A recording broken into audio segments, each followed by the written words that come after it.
sauce and that fuego, yeah. Stay with that sauce like Alfredo, yeah. Blessings, they come when he say so. Hold up, hot to my haters, I'm Mano, yeah. I put my homies on payroll, yeah.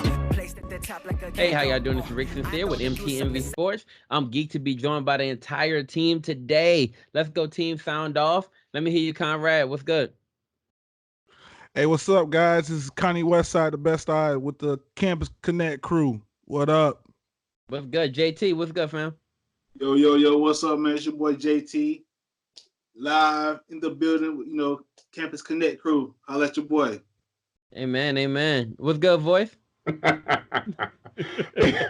What's good, everybody? It's your man, The Voice, fights correspondent for MTMV Sports, bring you all things combat, all things fight night, all the time.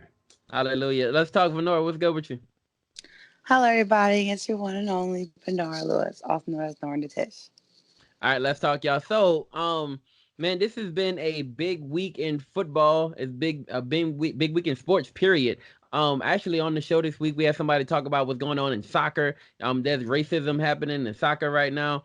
I mean, not right now. It's been rampant for a while, right? That's kind of been a thing. Talking about that, there's something happening at our home base. One of the premier colleges just fired one of the not given a too long of a leash black coaches in Willie Taggart. And I want to know more about it. We have to talk about Willie Taggart being fired from Florida State. I actually knew that if that team didn't do well, this might happen, but I didn't expect it to happen this soon. Conrad, you got the inside scoop and the Florida perspective. Talk to us, man. What's going on with the firing of Willie Taggart from your favorite school? Well, Saturday night, man, one of my sources was in the elevator with the athletic director of Florida State, and usually around a loss, they joke it off, hey, man, we're still building. This time, it was serious.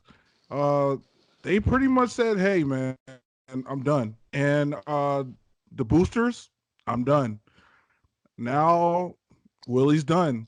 Willie got fired actually Saturday evening, right? Shortly after the game. He had got called up to the office, and then they decided to announce it later on Sunday, which it kind of divided the city for a while. Willie being the first black head coach of the Florida State Seminoles, it's really one of those things where, like, you don't want to call out racism, but you have to call out this guy's you have to call out this guy's record. His record wasn't a good one, and he kept losing against some of the rivals that we played against, and it's not a good look for him. So, right, and like for me, I was not with it. Now, sources are telling me that Bob Stoops is actually in running to be the next head coach over here at Florida State. So I'll give you more as I get more details on that. So, man, why was the leash so short? Like, why wasn't he given at least till the end of the season? Why did they feel like this was urgent and it needed to happen now? Well, it seems like the AD saw that the players weren't responding to him, and even though they respected him, they just didn't respond to him well. And now we're sitting here with a bunch of guys that, they don't understand the winning culture of Florida State. And then we got this gentleman that's supposed to be leading the crew, and they had to make the tough decision. Now, they knew it was going to come with backlash, so what happened, they wound up getting the boosters to come together, and the boosters bottom out. Okay, so you feel that they felt that it was drastic because the players were no longer responding to whatever his coaching techniques were. Do you, in your own opinion, do you feel that if given more time, he could have become successful in Florida State? No, I don't think so. I'm not gonna lie to you. I want to be optimistic here and be optimist, but I can't in this situation because I don't think Willie understood the magnitude of winning here at Florida State. It's his dream school, and keep in mind he was a fan of this program when you're a fan of something, you really don't understand how to operate something that you're just a fan of. So you think what you're doing is good enough. So honestly, I don't think he was good enough. I don't think he had the coaching abilities.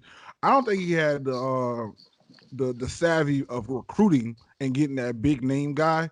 So to be honest with you, I think it's a good move. I hate to see the move, but I think it's a good move. JT, you felt different about the situation. I saw you shaking your head. Do you feel that if given enough time, he could have actually done something in this program?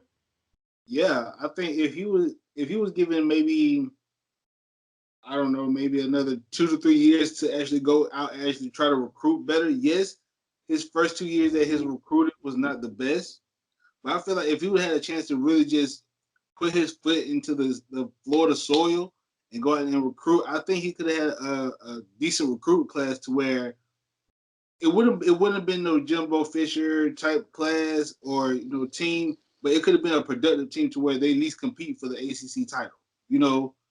Right now those guys who he's coaching are Jimbo guys.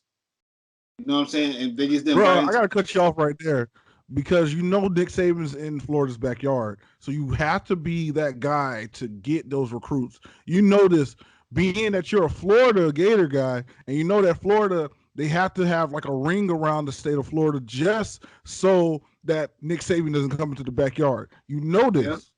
Yeah. You know this. You even saw it with one of your recruits 2 years ago. You know this. But at the same time, I feel like if he would have he have some type of impact. You know what I'm saying? I feel like he could have, brought in older guys, like, older Florida State Seminoles to go on a recruiting trip with him and say, hey, this is the Florida State culture. This is what we can bring to you. He I don't feel like, he had enough chance to actually reach out and use his resources because they're there. Florida State alumni is like, they love the school. So I'm pretty sure if he would have reached out to an alumni, they would have helped. All right, y'all. So, man, I honestly feel bad for that situation for him. I mean, I heard you guys' opinion. I feel like given a little bit more time, he could have done something with the program. But there is a sense of urgency that there is a culture of winning, and they were away from the Florida State that I've grown to know, love, and respect. Right, and so something had to be done. Something got done. So that is what it is. Florida State, the fact that the fact that Florida State's name would be laughably mentioned in this next conversation tells me a lot. And so the next conversation we'll talk about is the official college football playoff committee's list, right? The official, those little numbers that's been next to everybody's team, those were precursors. Now this is the real deal. And these are the things that will determine these are the numbers of the standings that will determine who makes it in the college football playoffs. And here is the list, right? Here's how it all lays out. At number 6, we have UGA, the University of Georgia at number 6. At 5, Clemson. Clemson on the outside, looking in. Clemson. At number 4, Penn State, to the surprise of maybe everybody. At 3, Bama, which means to say that if they lose, anyway. At 2, LSU. Vulnerable now, not the number 1 team in the country. It seemed weird saying it. Now it seems right. They're the number 2 team in the country. And Ohio State is the number 1 team in the country. Campus Connect, fellas, man. What y'all feel about this list? Man, so this list right here is kind of sort of setting up to have 2 SEC teams in the playoffs. Again. And the reason I say that, because one, you got LSU at number 2 and Alabama at number 3. So if one of those lose, like one of those 2 teams are going to lose to each other because they play next weekend, I think it is. They play Saturday. They play Saturday. Okay, so one of those, they're going to lose to one of those teams will have a loss, which ultimately will drop them to a number 4 slot. I feel bad for Clemson because you're the defending champ, but you're left out. And you haven't lost a game. And then compared to Penn State. Now, Penn State, I just don't see why they're in the top 4. Me personally, like, they have a pretty decent schedule. They really play I just don't see how they're in the top 4 and Clemson is not left outside looking in. Georgia, I understand. Ohio State, number 1, like, bruh, Ohio State hasn't proved nothing to me, honestly. So well, when you have the number 1 quarterback in the country 2 years ago, high school recruit that it kind of boosts your revenue. It boosts your I guess your swagger out there. So everybody wants this gentleman to be like highly sought after. So of course you're going to be placed in number 1. Not only that, Ohio State, people have been missing Ohio State being at the number 1 spot for years. I mean, it's been such an SEC. Think about it. It's been such a SEC-driven league since 2003. It's been SEC.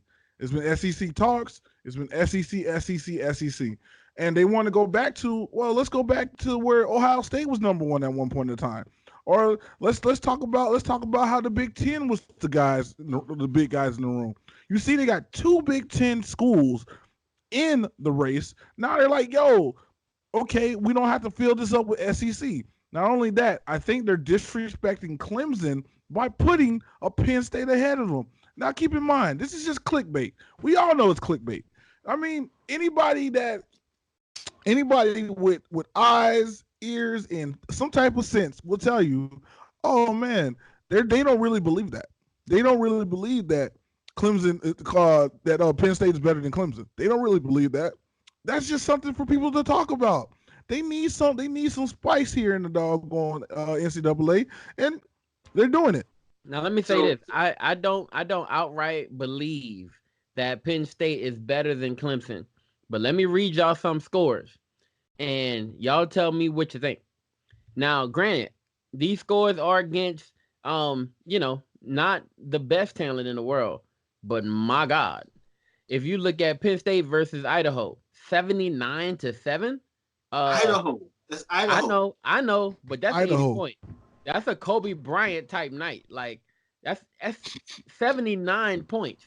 Anyway, let's move on. Against Buffalo, 45-13. Against Maryland, 59-0. Against Purdue, 35-7. Now, if you look at some of if you look at Clemson, they played some not so great talent, right? They're still not blowing them out 79-7. Right. They haven't beat them 59-0. That's Maryland. 59-0. I mean, that's crazy. Michigan State they just beat 28-7. Listen though. I don't think it's enough, but man, that's impressive. Think about the team that the 2 ranked teams that they played, Iowa and Michigan. They beat Iowa by 5 points. Yeah, I see it. That's a ranked team though. Against a ranked team, right? So when they go up against good quality teams, you know what I'm saying? What's the level of competition? Are they really that good?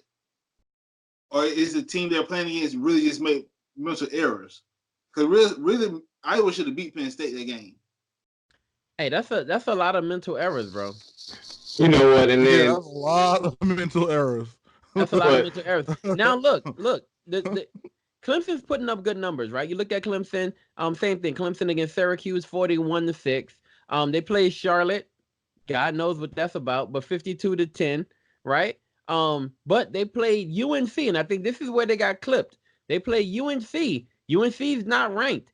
21-20. They barely got out of that game. Yeah. They barely got out of that game, right? Of course, they came back against Louisville, killed them 45-10. Against Boston College, they put up the 60 burger. For the last 2 weeks, they have, but I mean, the Warford one is kind of like the Idaho one, so maybe they cancel each other out. I think the committee's really looking at the UNC game and saying, yo, that's a team that's unranked, and versus an unranked team, you looked vulnerable. And so maybe then when you look at the rest of their schedule as well, you got North Carolina State, Wake Forest, and South Carolina. You don't have any ranked teams. You don't have any teams that are doing that much right now. Whereas when you look at Penn State's schedule specifically, they have to play Ohio State. So even though they're both there within the top 4, just like with the other 2 that are in the top 4, they're going to have to meet each other. And I think that much of this also has to do with the strength of schedule going forward. And setting up those meetings, right? And so you guys are right. But I don't know if this is, and Conrad, to your point, I really don't know if this is setting up for SEC versus SEC, because if you really look at it, yeah, 3 of the top 6 are SEC teams, but I feel like they could possibly eliminate each other from this top 4. And I feel like Bama and LSU, this sets up for me if yes, man. If if Bama were 1 or if LSU were 1, then I feel like if they matched up, they could still fall within the top 10. Now that they're 2 and 3, whoever loses is out. And so, well, we'll see about that. We'll see about that, because you know they find a way. Yo, talk to me, man. We know there's going to be a huge fight between Bama and LSU this Saturday, but man, there was a huge fight last weekend against Canelo, with Canelo going against Sergey. Yes. All I know is that Canelo put them hands on that man. Bruh, that combination was so beautiful. He knocked them through the ropes. It was nasty. Bro, tell us about that fight, and then tell us about an upcoming fight that we should be paying attention to. Well, that fight was a really, really technical battle up until the time that Canelo put the fight away. It was still very close. It was 96-94 on 2 scorecards, and then 95 all on the other card. So they were in the 11th round. There was still an opportunity for the champ, Kovalev, to win the bout in Vegas on the cards, which is like unheard of for Canelo. But there was yet that opportunity, which I say, hey, I applaud the judges for that, because that's generally not how it happens. But it was a very technical fight, and what you saw was a Sergey Kovalev doing his best to be technical, but not being really who he is. Sergey is a power jabber. As a matter of fact, the last fight that he won, he knocked the guy out with a jab. He wasn't doing that. He was just touching him, which is what Buddy McGirt, his coach, was saying in the corner. His trainer was like, just keep touching him. Don't put anything on your punches. Just keep touching him. Why? Because if he sat down and put something on his punches, he left himself open for the counter shot, specifically to the body, which is where Canelo was going, because Kovalev is known to fall to body shots. But Kovalev was sticking to the game plan. It was working out for him until it wasn't. That sequence was phenomenal. He caught him with a nice combination, staggered Kovalev, then came back with the 1-2 and sat him down. Literally, legs went out, boom. Just looked like he was breakdancing, hanging on the rope. Start counting, was like, no, that's it, because he was out of it. Some people say that it was a fix. You don't get knocked out like that. When you talk to refs who watch fights and they're in there to protect the fighter's safety, one of the things that will cause them to move faster is the way that someone falls. When you fall unnaturally, it shows that your brain is not connected to the rest of your body. And to just be going and drop, like you got hydraulics, you trying to hit the corner on 3 wheels, you got the 3-wheel motion going. It's time to call it a day. And that's how he got dropped too. Right. And he complained not at all. He was still sitting there with his arm on the ring rope when they were saying also. It was like, okay. He was just out of it. So, congrats to Canelo. It's his 2nd knockout in a year. So he's fought 3 times this year, which is really unheard of in boxing. Fought 3 times this year, knocked out someone at 168 pounds and now at 175 pounds. So congrats to him regarding that. He is the only person to hold 3 belts at 3 different weight classes at the same time. So it was phenomenal. Does this fight set up for a part 2? Between who? Does it set up another fight with Canelo and Sergey? No, not at all. Sergey got his behind touched up. No. I mean, touched up. I'm sitting here looking at it right now. I'm like, bruh, that man got folded, bro. Folgers crystals. Folgers crystals. But yeah, no, it does not set up a rematch. As a matter of fact, I mean, you say he where was technically winning the fight up until that knockout. Is like normally he when was there's a close, he yeah, wasn't normally when winning. you're close and you're winning on the cards, or at least close on the cards, normally that kind of plays out to to a part two. There's no But part two coming. no, it's not because even though it was close, the type of fight that he was fighting was it was far too safe a fight. And though he was hitting Canelo more, it was literally touching like this. And you can't win a fight just tapping somebody. Nor does anyone want to sit and watch you tap somebody else again. If we tap, you want to see the tap like Canelo tapped. There's a Logan Paul fight coming up. Talk to us about it. Logan Paul and KSI.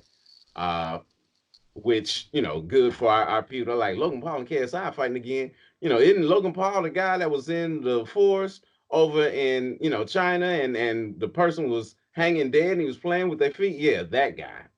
He's fighting KSI, who's also a known social media influencer. I think they both have about 40 million combined followers, and they are fighting once again. They did it as a exhibition last year, sold 1 million pay-per-views on YouTube. This year is going to be on the Zone. Wow, And wow. professional fight this time. Last time they had headgear. Okay, talk to me. Yo, all right. So now for this last one, right? It's a topic that may be near and dear to all of us, at least somewhere, right? There's a new rising black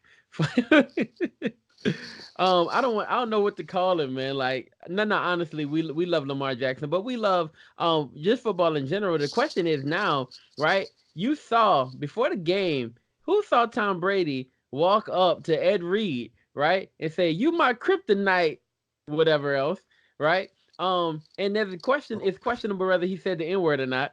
I don't know if y'all saw that clip or not, right? He said it.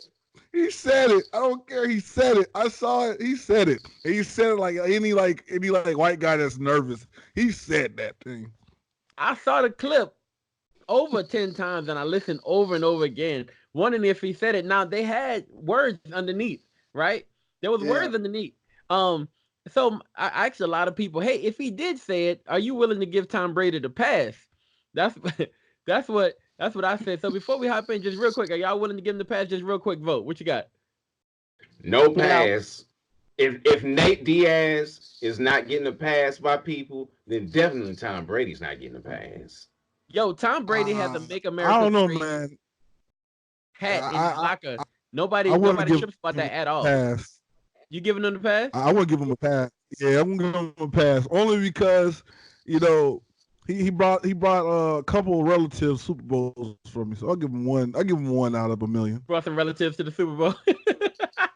Brought some of my Yeah. relatives to the Super Bowl, so I guess so. JT, what Yeah, you got? I give him a pass, man. That's my quarterback, man. I give him a My pass. quarterback. My quarterback. Yes, my quarterback. Yeah, yeah. Yo, okay. So Benora, talk to me.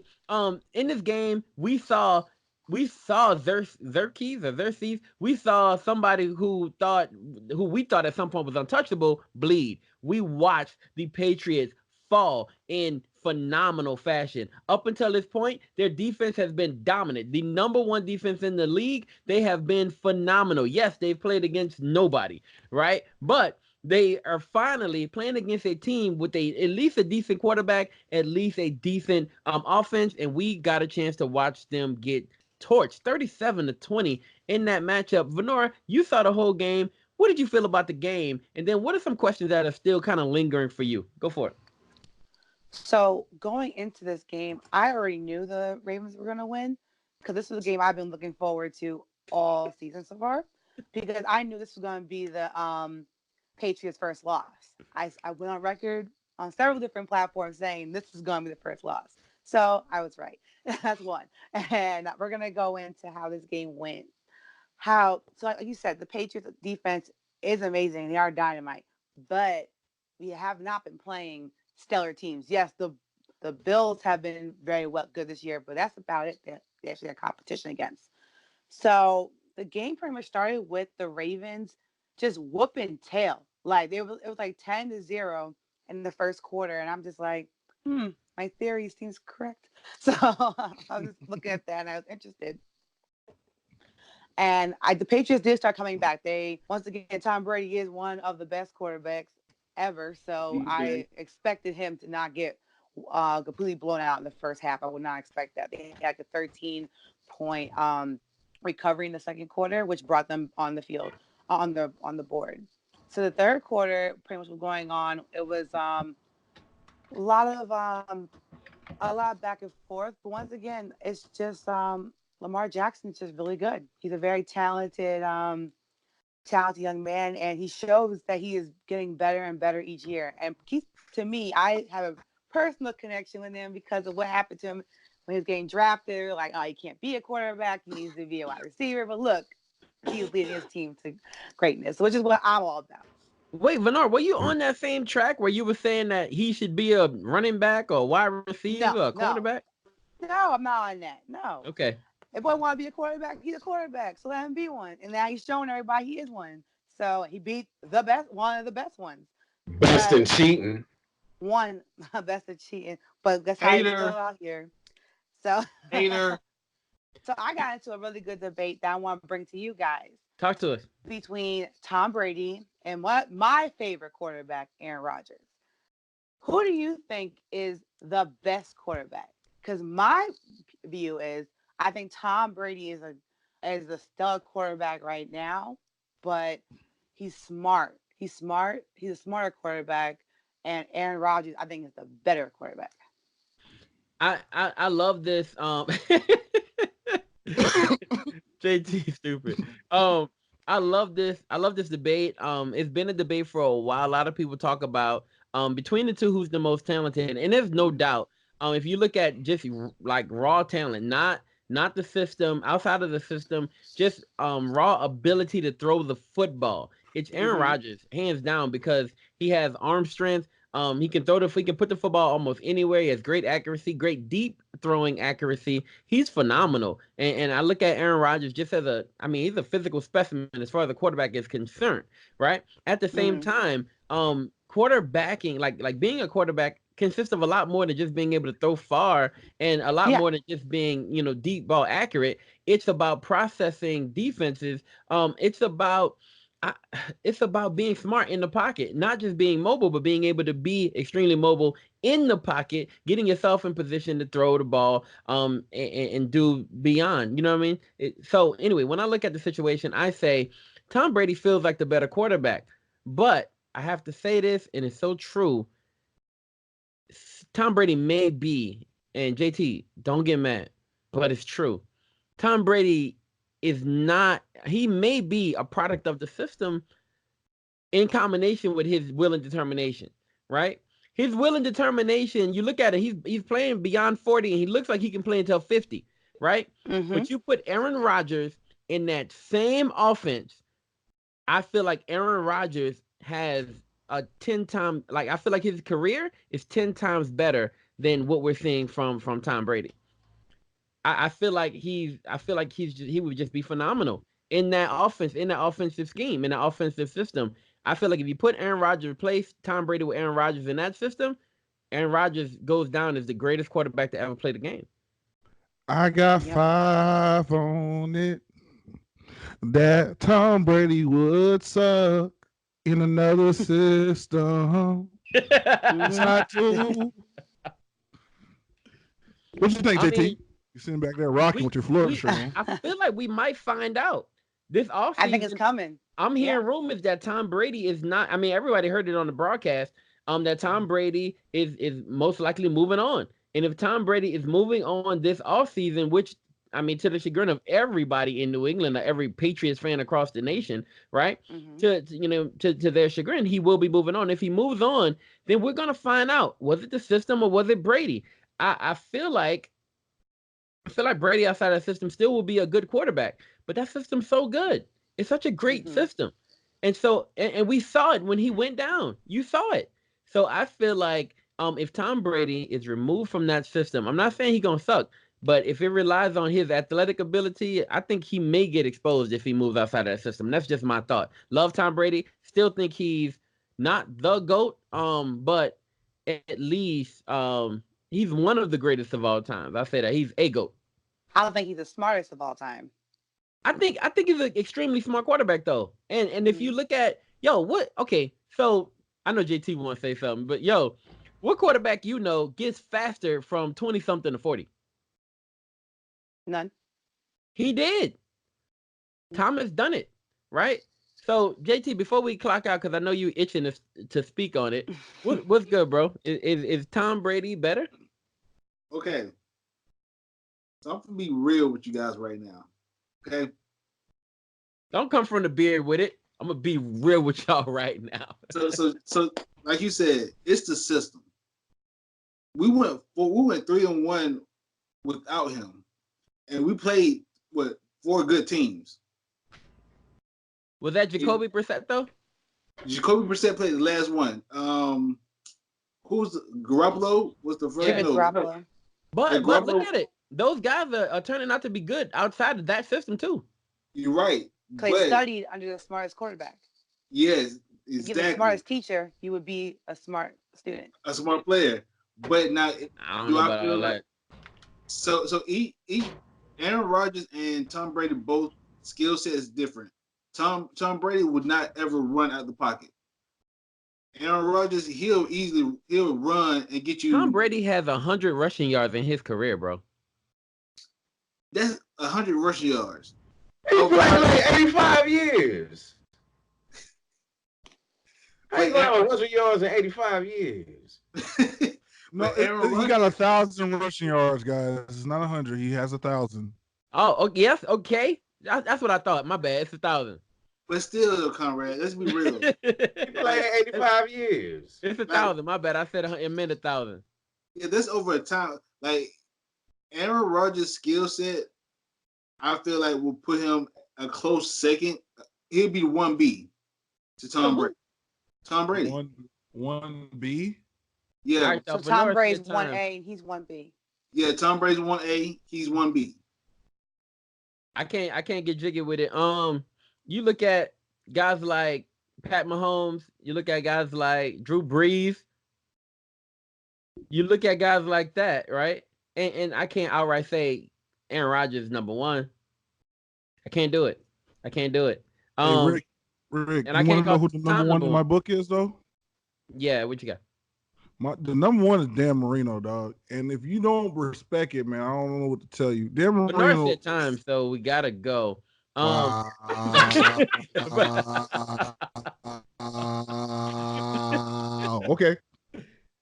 Marino got quick about cheating. Talking about Mr. No Rings? Can't do it. Nah, I love Marino, man. I much respect for him. I still can't call him the GOAT when you're looking at guys like Joe Montana. I look at other guys with no rings, man. I just can't give him that greatest of all time title. Because he might have been a system guy too. No, what system? It was a phenomenal system. He had great receivers. His receivers were trash. What? He threw all his receivers open. Are you serious? No, can't do it. Can't do it. We gotta go. All right, y'all. So, bro, you better look that up. Anyway, hey man, it's been great. It's been great to talk to y'all. It's been phenomenal. I'm so happy to be here with you guys. Y'all know how we get down every week. Go ahead and let's sign out. Venora, go ahead, ma'am. Go ahead and sign out for us. All right, guys. Thank you. This has been Nora Lewis, also known as Nora Natish. And please check out an episode of the G Report under MTMV Sports Podcast. Awesome. Voice, sign out for us, bro. It's your man, The Voice, Fight Nights correspondent for MTMV Sports. Check out the MTMV main card dropping on Fridays. And Tom Brady only had about 52 yards rushing a year. That's good enough for me. All right, JT, sign out, bro. Yo, man, it's your boy JT, man, with Campus Connect. Hey, we got something big coming up soon, man, so y'all stay tuned. My team, my voice, we finna take over. All right. Go ahead. Phenomenal. Conrad, what's good, bro? Hey, this your boy Connie Westside, man. I'm the other half of the Connect crew, man. Check it out, man. We do got some big stuff coming, man. Holla at you, boy. Hey, Conrad, I got homework for you, bro. Yes, sir. Clayton Duper. That's all I'm gonna say. Clayton Duper. Okay. Clayton Duper. Clayton Duper. God bless. God bless. All right, y'all. Hey, look, it's been awesome. Hey, if you want to check us out and you want to really, you want more of this, you want more great content, all you have to do is go to Apple Podcasts and you can look up MTMV Sports. And when you go to Apple, you see MTMV Sports. What you're going to see from us is you're going to see tons of like interviews and tons of content, tons of episodes. You're going to get MMA content. You'll get the Campus Connect content. You're going to get the V Report. You're going to get our overall, this podcast right here. You're going to get this as well. I mean, we're dropping stuff daily, every single day. You're going to get something new. All right, y'all. So, hey, it's been phenomenal to be here with you. I can't wait to see y'all here next week. God bless. Ain't no long top, boy, they know I got that fuego, fuego, fuego, fuego, fuego, fuego, came up from that bando, ayy, put in work like Rambo, ayy, tell them goons a little, you know I got that fuego, I got that sauce and that fuego, stay with that sauce like Alfredo, blessings they come when he say so, hold up, I tell my haters I'm Mano, I put my homies on payroll, placed at the top like a Kanko, I throw the deuce up to silence my enemies, right through that potato.